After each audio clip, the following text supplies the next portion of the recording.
Hello my friends. My name is Bot Mathematician and this is Holomancer. Also, Chief Investigative Reporter Dora joined us this evening. Gadgets and Gazette always gets the scoop. The Great Dark Beyond is the most unique expansion in Hearthstone history. The most anticipated set of the year, which contains a variety of diverse strategies, has an extremely ambiguous impact on the metagame. On the one hand, the vast majority of new mechanics turned out to be uncompetitive, but at the same time we got an extremely interesting control metagame. Most of the new strategies do not correspond to the modern level of power creep. Players demanded that the developers stop printing crazy cards, and this happened, but the current situation is extremely uncertain.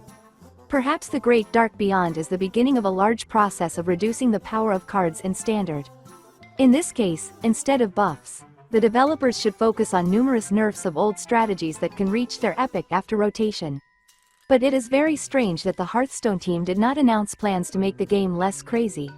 There is another less positive version of what is happening. The release of the Great Dark Beyond has nothing to do with an attempt to control the level of power of the cards in the game. In this case, it is a very controversial set in the history of the game. Regardless of the developers' true plans, players are forced to reconsider their strategy for crafting and collecting new cards. The purpose of this video is to prevent you from making mistakes and to give a complete picture about the real usefulness of the new cards. But before we begin, I want to remind you that our videos have subtitles and you can use the auto-translate function. Special thanks to Davey for editing and adapting the subtitles for our Brazilian viewers. A few words about methods for determining the best and worst cards. To determine the usefulness of cards, the guys use the utility index algorithm. At the first stage, I carefully collect data on the most popular decks from the HS Replay and HS Guru sites. I analyze almost 800 of the most notable builds in Standard and 200 decks in Wild. Then, the guys load the resulting statistics into their table, which independently determines the usefulness of the card and the importance of crafting, according to many criteria. Gradually, the guys make changes, increasing the number of factors. This allows the algorithm to take into account more and more nuances. Utility index determines the best cards in percentage terms according to a whole set of criteria. The most important factor is the win rate, which consists of several indicators, including the influence of the card effect on the chance of your victory, the overall win rate, as well as the win rate at the legend rank. The second important factor is the overall popularity of the card and the card's influence on the competitive environment at the legend rank, including the popularity of the card for the class as a whole. The third factor is flexibility. The usefulness of the card for several archetypes affects the increase in the utility index. And finally, high utility for the wild format can increase the final result by 15%. Overall, the utility index consists of 15 different indicators. So, let's finally move on to the announcement of the results. Avatar of Hearthstone has lost 41% of its usefulness in our ranking. With the return of Prince Renathal, the card has found a place in various XL control strategies and was even used in the Wild format. But after the release of the new expansion, the card has completely disappeared from any noticeable builds, which has led to it becoming completely useless. Yes, you cannot craft this card, but we are interested in the usefulness of free cards. In today's circumstances, it's quite difficult to become a completely useless card, especially right after release, as players are actively experimenting and trying to find uses for new tools. Every expansion has one or more useless cards. But many cards in this expansion turned out to be completely unusable even for experiments, not only at the legendary rank, but also at the lowest ranks. We have been monitoring the usefulness of legendary cards for over 7 years, and this is the first time we have seen such a result. It is difficult to predict how balance changes will affect the usefulness of these cards, but you should remember that there is always a chance that the most hopeless card can become useful after a very long time. The most striking example of this is DJ Manastorm, whose finest hour came only a few months ago. The current situation is very unusual and the metagame can change very much. For this reason, we recommend that you at least for some time, not get rid of useless cards in your collection. Now let's move on to the category of lame cards. The Gravitational Displacer's utility index is only 1%. Starship Rogue failed to form. The only advantage is that the card is slightly more noticeable at low ranks within the framework of a few small experiments. The same goes for Archimond. The card is very rarely used at low ranks and is not part of any notable build. As of today, Warlocks have no need for this tool at all. Ascara is one of the biggest disappointments of this expansion. According to the overall community rating, this card is in the top 10 most powerful cards. Too often, reality does not match expectations. The popularity of the card at low ranks is less than 0.5%. The card is used in hopelessly bad builds, but allows extreme experimenters to significantly increase their win rate. Thus, the card is more powerful than the decks it is used in. In cases of a large Draenei improvement, the card can significantly increase its usefulness. Nexus Prince Shafar had a fairly broad utility last month. The card was useful in some Renathal builds and even created a separate Shafar rogue archetype. After the expansion's release, the card has largely disappeared from notable builds, but its effect does have an impact on winning, at least in lower ranked matches. Spore Empress Moldera is another lame card that is on the verge of disappearing from standard. I analyzed the 60 most popular warrior builds and didn't find it in any of them. Finally, we can move on to the bad cards that are at least part of the metagame. Exaroth has found a place in experimental starship builds which have terrible efficiency. About 1% of druids used the card during the first week after release. Players have tried to find uses for Dura Rebel Captain, but the effectiveness of these experiments is, without exaggeration, terrible. Moreover, the card's effect does not allow you to increase your chances of winning. The probability of the archetype becoming viable is extremely small. Demon Hunter, like Druid, has had the worst luck with the new legendary cards. The only advantage of Exortoth Breaker of Stars is a slightly higher overall win rate of strategies at low ranks. Exarch Akama's performance is not impressive. Players experimented with the Draenei archetype mainly at low ranks, and even this did not allow to increase the win rate. It remains only to hope for a wide buff of the new type of creatures. Ural Beacon of Hope's utility index is 13%. The resurrected Libram archetype is quite noticeable. About 6% of paladins use this card, but the overall popularity is just over 0%.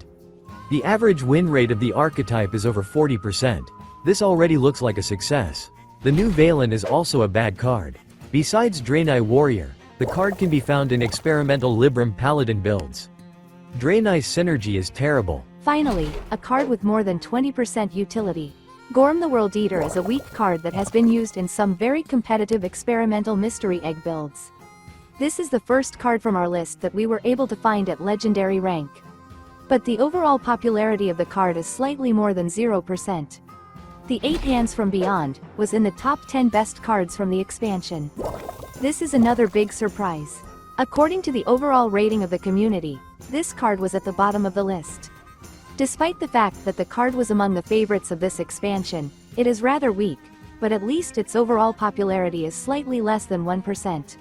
Murmur is a mid-quality card. The overall utility was over 40%. The card failed to become a major component of Shaman strategies, but it is a very flexible tool that players try to find applications for in various archetypes. Despite this, the impact of the card on the metagame is negligible. An important advantage is the usefulness of the card in the wild format. In 8th place is another legendary Shaman card that players are trying to find effective scenarios for using. The experiments are not hopeless, but the overall impact on the metagame is also very low. Lumia is more prominent in Wild than Standard, but Paladin has seen a lot of use of this tool in the post-release period.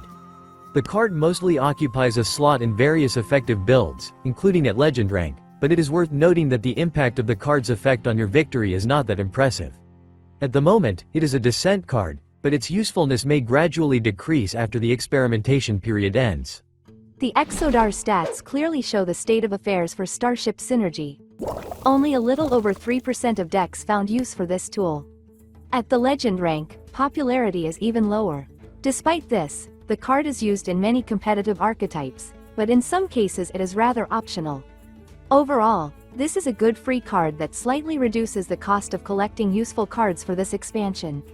Exarmaladar plays a major role in the metagame and has become an important tool for the Death Knight. The card's effect can significantly increase your chances of winning. The card has only one drawback: low utility in the wild format. Overall, this is the first card on our list that we recommend you craft. Exarch Niel has no significant drawbacks and is an important part of the new Discover Synergy core. Players are trying to integrate this synergy into most archetypes. The card is more influential at Legendary than at other ranks in general. but the impact of the card's effect on your victory is not as shocking. Despite this, the card has become one of the most important universal tools for Hunter. Just a great card, Sarun is one of the reasons for the formation of the current control meta. Elemental Mage has become the main strategy in the post-release period. The archetype is still too effective. As we expected, Sarun's effect is not as strong as the archetype as a whole. The card has a delayed utility from activating the effect, which is a problem in some matchups. In opposition to control archetypes, the card allows you to get an additional win condition, but this advantage is not huge. For this reason, in resource-poor situations, you can use a nearly free version of the archetype that ignores this card, and your win rate will only drop by a few %. But it is impossible to ignore the influence and benefits of this elemental.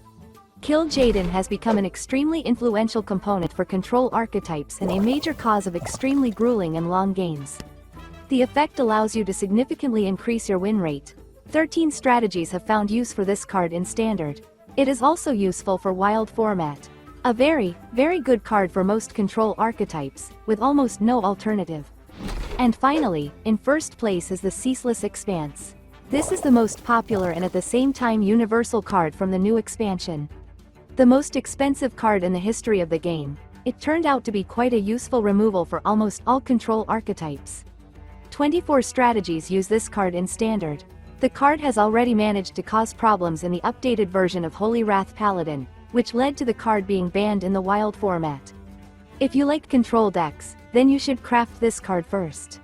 Let's move on to the conclusions. In terms of the number of conditionally useful cards, the Great Dark Beyond is the worst set in the last 7 years, and I even dare to suggest that it is the worst set in the history of the game. At the same time, this is my favorite set of the year. I like the slower pace of the game in the current competitive control environment. I am happy that the new cards did not increase the power level. But that's the main problem.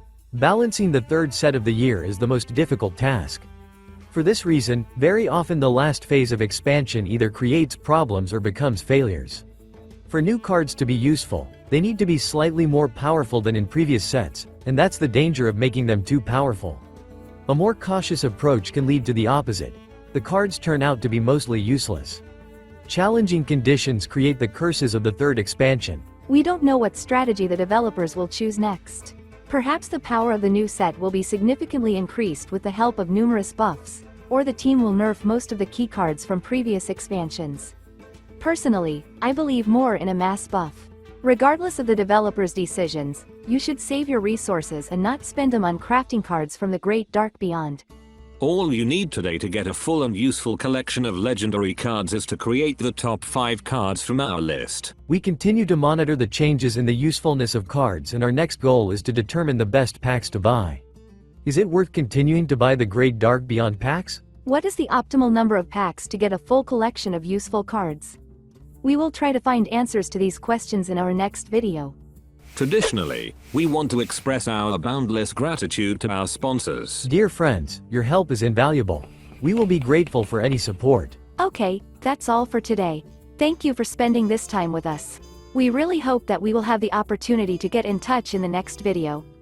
Take care of yourself. And never give up.